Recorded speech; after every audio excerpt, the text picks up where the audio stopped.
12장 예수께서 그들에게 비유를 들어 말씀하시기 시작했습니다. 여기서 그들은 그 대제사장들과 율법학자, 그다음에 장로들 이제 그런 사람들하고 얘기하다가 자, 비유를 들어 말씀하셨다. 자, 어떤 사람이 포도원을 하나 만들어 울타리를 치고 땅을 파서 포도즙 짜는 틀 자리를 만들고 망대를 세웠다. 그리고는 어떤 농부들에게 포도원을 세 주고 멀리 떠났다.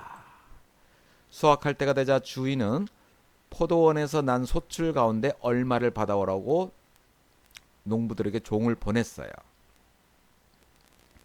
근데 그들이 종을 잡아 때리고 빈손으로 돌려보냈어. 아니 일을 해서 응? 먹고 살았으면 월세를 줘야지. 안 주고 때리고 보내? 그러자 주인은 또 다른 종을 보냈어요. 그러나 또 그 종도 종의 머리를 때리고 모욕까지 했대. 처음에는 빈손으로 이제 때리고 빈손으로 보냈는데 두 번째는 머리를 때리고 모욕했대. 또 세 번째 종을 보냈지만 그 종을 죽여버렸대요. 갈수록 더 악랄해지네. 그리고 나서 또 계속 종을 계속 보냈는데 때리고 더러는 죽이기까지 했다. 자, 주인이 이젠 딴 한 사람, 자기 사랑하는 자기 아들이 남아 있었어. 그는 마지막으로 아들을 보내면서 그들이 내 아들은 존중하겠지 라고 말했다. 어떻게 보면 이 주인도 물론 이제 하나님을 빗대어 말씀하시는 거겠지만은 현실적인 주인이라면 이렇게 안 하겠죠. 이것들을 봐라 하고 군대를 동원해서 같이 그냥 가버리. 근데 이제 하나님은 사랑의 하나님이니까 자기 아들까지 보내신 겁니다. 그러자 농부들은 자기들끼리 수군거렸다. 이 사람은 상속자다. 가서 그를 죽이자. 그러면 그 유산은 우리 차지가 될 것이다. 그리하여 농부들은 아들을 데려다가 죽이고 포도원 밖으로 내던져 버렸다. 이렇게 되면 포도원 주인이 어떻게 하겠느냐? 그가 와서 그 농부들을 죽이고 다른 사람들에게 포도원을 줄 것이다. 너희는 성경에 이런 말씀을 읽어보지 못했느냐? 건축자들이 버린 돌이 진모퉁이의 머릿돌이 됐다. 쓸모없다고 버린 돌이 어떤 집의 주춧돌, 머릿돌이 됐다는 거죠. 중심돌이 됐다는 거죠. 아무리 이제 쓸모없는 것도 하나님 나라에서는 대단한 사람이 될 수 있다. 뭐 이렇게도 해석할 수 있죠. 주께서 이렇게 하셨으니 우리 눈에 놀랍게 보일 뿐이다. 그러자 그 나쁜 놈들, 대제사장과 율법학자들, 예수께서 말씀하신 비유가 자기들을 가르쳐 말씀하시는 것임을 알아차리고, 이해는 또 빨라요. 예수를 체포할 방도를 모색했습니다. 그러나 주변에 백성들이 많죠. 백성들을 두려워해 예수를 그대로 두고 가버렸습니다. 아직은 쪽수가 모자라? 그들은 예수의 말씀을 트집 잡아보려고 바리새파 사람들과 헤롯 당원들을 예수께 보냈습니다. 이제 합작을 하네요. 헤롯 당원들까지 바리새파. 그들은 예수께 다가와 말했습니다. 선생님, 우리는 선생님을 참된 분으로 알고 있습니다. 선생님은 사람을 겉으로만 판단하지 않기 때문에 사람으로 인해 동요되지 않고 하나님의 진리를 참되게 가르치신다고 들었습니다. 그런데 우리가 이 카이사르죠.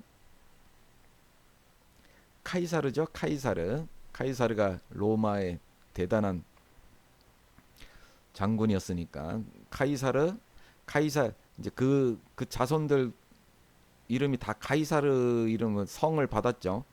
카이사에게 세금을 내는 것이 옳습니까? 옳지 않습니까? 우리가 세금을 내야 합니까? 내지 말아야 합니까? 아주 이제 올가멜라고 예수께서는 위선적인 그들의 속셈을 다 아시고 말씀하셨습니다. 왜 너희가 나를 시험하느냐? 데나리온 동전 하나를 가져와 내게 보이라. 그들이 동전 하나를 가져오자 예수께서 그들에게 물으셨습니다. 동전에 있는 얼굴과 새겨진 글자가 누구의 것이냐? 그들은 카이사의 것입니다. 라고 대답했습니다. 예수께서 그들에게 말씀하십니다. 카이사의 것은 카이사에게 바치고 하나님의 것은 하나님께 바치라. 이야, 여기도 지금 우문현답. 멍청한 질문에 아주 현명한 답변. 야, 이런 대답을 인간의 머리로서는 할 수가 없죠. 하나님의 성령의 가르치심 아니면은. 그들은 예수께 몹시 감탄했어. 이야, 그들도 감탄했어. 이야, 참 대단하시다. 어떻게 이런 대답을 하실 줄 전혀 몰랐죠. 어떻게든 올가매려고, 응? 카이사 거라 그러면은 또 이제 백성들한테 이제 문제가 되고, 또 응? 세를 이제 안 준다 그러면 이제 카이사한테 고발할 거고. 자, 그 다음에 또 사두개파가 나타났네요. 부활이 없다고 주장하는 사두개파 사람들이 예수께 와서 물었습니다. 선생님, 모세가 우리를 위해 쓰기를 만약 형이 자식 없이 아내만 남겨놓고 죽으면 동생이 그 형수와 결혼해서 형의 대를 이을 자식을 낳아야 한다고 했습니다. 자, 이게 이제 형사취수. 형이 죽으면 형수를 취한다. 그래서 형사취수제가 우리나라 고구려에도 있었죠. 그때 이제 의미 고구려 시대의 의미로는 이제 형이 죽으면은 그 형수와 그 가족들을 먹여 살리려고 부양하려고 이제 그렇게 했던 것 같은데, 이때는 형수한테 이제 자식이 없을 때 대를 이어주게 해서 형수한테, 그래서 이제 그 형의 그 재산을 계속 이어받게끔 이제 그렇게 이제 하기 위해서 이제 이런 게 있었죠. 이제 자식이 있으면은 상관이 없겠죠. 근데 7형제가 있습니다. 첫째가 결혼했는데 자식 없이 죽었습니다. 둘째가 형수를 또 데려왔죠. 그리고 또 자식 없이 또 둘째도 죽고, 그리고 셋째도 그 형수를 또 데려와. 이 형수는 지금 계속 내려가는 거죠. 7형제가 모두 자식 없이 죽었고 결국 그 여자도 죽었습니다. 참 멍청한 질문. 아유. 7형제들이 다 이 여자와 결혼을 했으니 부활할 때는 이 여자는 누구의 아내가 되겠습니까? 그럼 부활하면 또 결혼한다는 얘기야? 응? 평생을 힘들게 살았는데 또 둘이 또 만나서.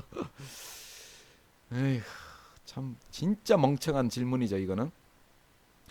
예수께서 대답했습니다. 너희가 성경도 모르고 하나님의 능력도 몰라서 그렇게 잘못 생각하는 것이야. 이거 답하는 예수님이 참 대단하십니다. 이딴 걸 답을 왜 해줘? 아휴, 가서 성경이나 더 읽어봐라. 내가 다 같으면 이러겠다. 죽은 사람들이 살아날 때는 시집도 가지 않고 장가를 가는 일도 없다. 그들은 마치 하늘에 있는 천사들과 같다. 부활할 때는 영이니까 천사들 같죠.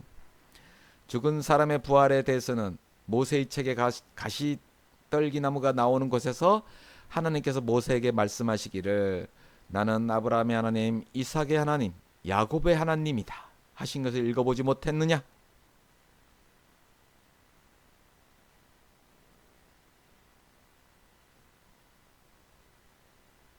조금 뭐랄까 이해가 잘 안 갔어요. 모세한테 얘기를 했어요. 아브라함의 하나님이고 이삭의 하나님이고 야곱의 하나님이다. 근데 하나님께서는 죽은 사람들의 하나님이 아니라 살아있는 사람들의 하나님이시다. 너희가 크게 잘못 생각하고 있다.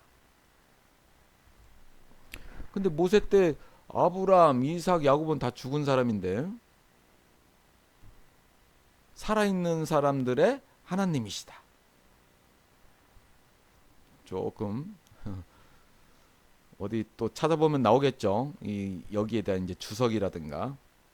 조금 이해는 요 상태만 가지고는 좀 제가 지식이 짧아 이해는 살짝 안 됩니다. 뭐 찾아보려면 보겠지만 뭐 성령님이 알려주시면 또 알게 되겠죠. 율법학자들 가운데 한 사람이 와서 그들이 논쟁하는 것을 들었습니다. 예수께서 그들에게 대답 잘 하시는 것을 보고 예수께 물었습니다. 또 시험하는 거죠. 모든 계명들 가운데 어떤 것이 가장 중요한 계명입니까? 하고 이제 뭐라고 또 대답을 하면은 이것들이 이제 그거 가지고 또 꼬투리 잡으려고. 예수께서 대답하셨습니다. 첫째로 중요한 계명은 이것이다. 이스라엘아 들으라. 주 우리 하나님은 오직 한 분이시다. 그래서 네 마음과 목숨과 뜻과 힘을 다해 주 내 하나님을 사랑하라 하는 것이고, 두 번째로 중요한 계명은 이것이다. 내 이웃을 내 몸과 같이 사랑하라는 것이다. 이것보다 중요한 계명은 없다. 이 두 계명이 10계명을 요약한 거죠. 10계명은 10가지지만 요약하면 딱 이 두 가지인데. 그 사람이 대답했습니다. 선생님, 옳은 말씀이십니다. 하나님 오직 한 분이시고 하나님 한 분 외에는 다른 신이 없다는 말씀이 옳습니다. 온 마음과 모든 지혜와 온 힘을 다해 하나님을 사랑하는 것과 이웃을 자기 몸과 같이 사랑하는 것이 모든 번제물과 희생 제물보다 더 중요합니다. 자, 온 마음, 모든 지혜, 온 힘을 다해 하나님을 사랑합니까? 이웃을 자기 몸같이 사랑합니까?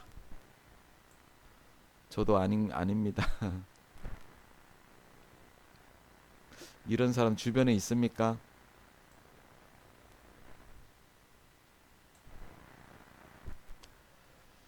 예수께서는 그가 지혜롭게 대답하는 것을 보시고, 오, 누구? 아까 누구라 그랬어? 아까 물어본 애가 율법학자라 그랬죠. 율법학자들 가운데 한 사람. 오, 칭찬받았어요. 유일한 칭찬받은 사람이에요. 예수께서는 그가 지혜롭게 대답하시는 걸 보시고, 너는 하나님 나라로부터 멀리 있지 않구나. 율법학자들 중에도 그런 사람이 있다는 거. 그 뒤로는 감히 예수께 더 묻는 사람이 없었습니다. 그렇죠? 이게 지식이 뛰어나야 뭘 물어볼 질문이 있는 거지.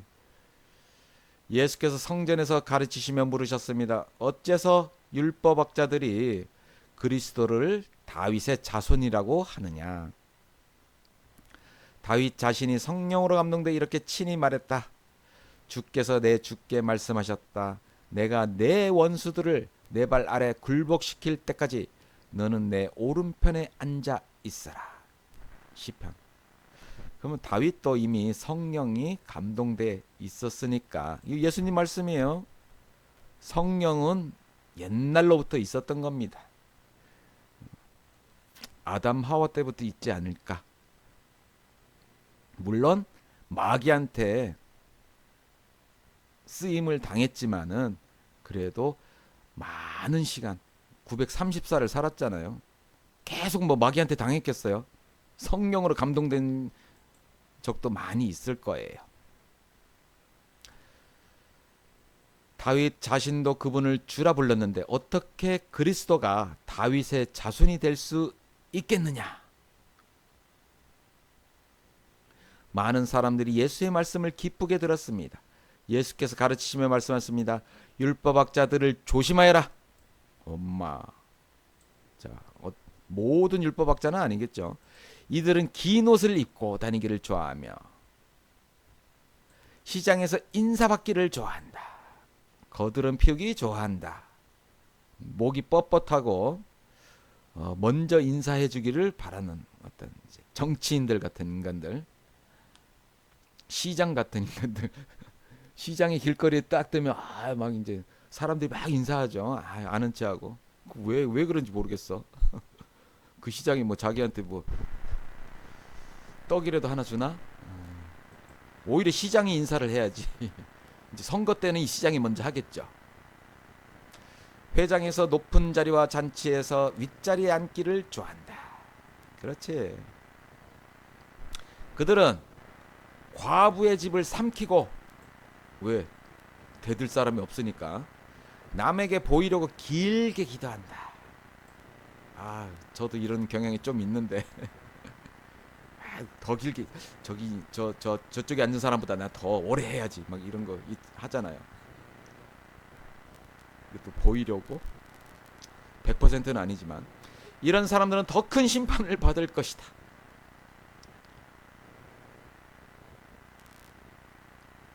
예수께서는 성전 헌금함 맞은편에 앉아 사람들이 헌금함에 돈 넣는 것을 보고 계셨습니다. 많은 부자들이 큰 돈을 넣었습니다.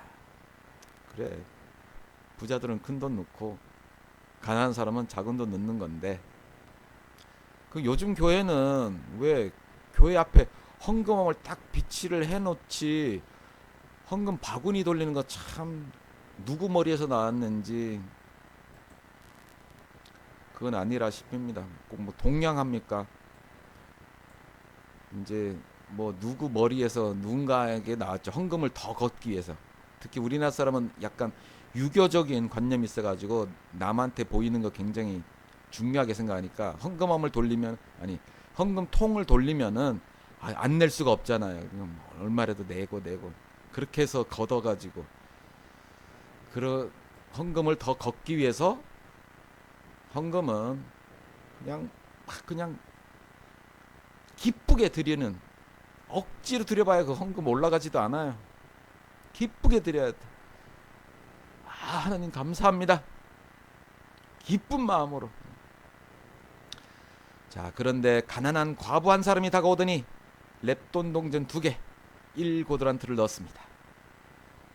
예수께서 제자들을 불러 말씀하십니다. 내가 너에게 진실로 말한다. 이 가난한 과부가 어느 누구보다 더 많이 헌금을 드렸다.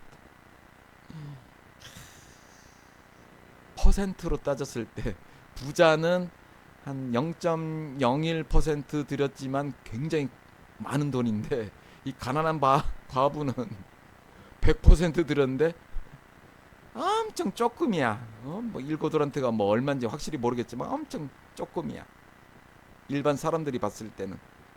근데 과부 입장에서는 전 재산이야.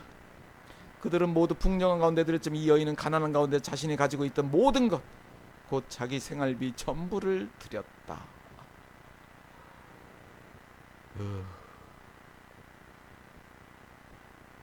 헌금.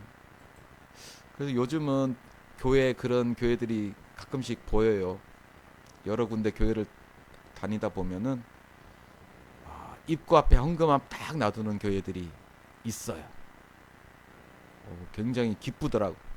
되게 성경적이다. 그 교회는 참 성경적이다. 헌금함 헌금 바구니 안 돌려요. 물론 헌금은 덜 들어올 거예요. 차이가 많을 수도 있어요. 하지만 여러 가지 생각들이 듭니다.